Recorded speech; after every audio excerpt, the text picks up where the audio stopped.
व्यवस्थित केलाय, तो त्यांचा अधिकार आहे.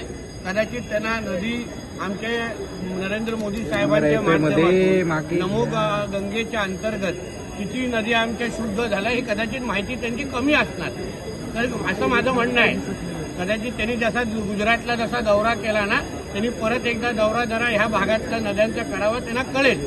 त्याबद्दल काम आम्ही करू, अगर काही त्यांचे काही प्रश्न असतील तर. पण दुसरं आहे हे महाकुंभच्या निमित्ताने अशा पद्धतीची खिल्ली उडवणं तो आमचा आस्थेचा आणि श्रद्धेचा विषय आहे. मी स्वतः माझ्या आईबरोबर महाकुंभला जाऊन आलेलो आहे, गंगा स्नान केलेले आहे. मला तर आजपर्यंत एक साधी खात पण आली नाही. माझ्या कुठल्याही माझ्याबरोबर गेल्या लोकांना कुठल्याही पद्धतीचा त्रास झालेला आहे.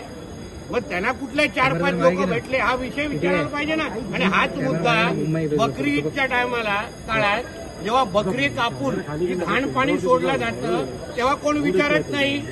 आता ह्या रमजानच्या नावाने आता मोहम्मद अली रोड आणि या भागात जाऊन बघा, रात्री काय धिंगाणा टाकला जातोय. सगळ्या खाऊन पिऊन घाण खालती टाकतात, तेव्हा कोण विचारत नाही. सगळे प्रश्न हिंदू समाजालाच विचारायचे, सगळे प्रश्न हिंदू धर्मालाच विचारायचे.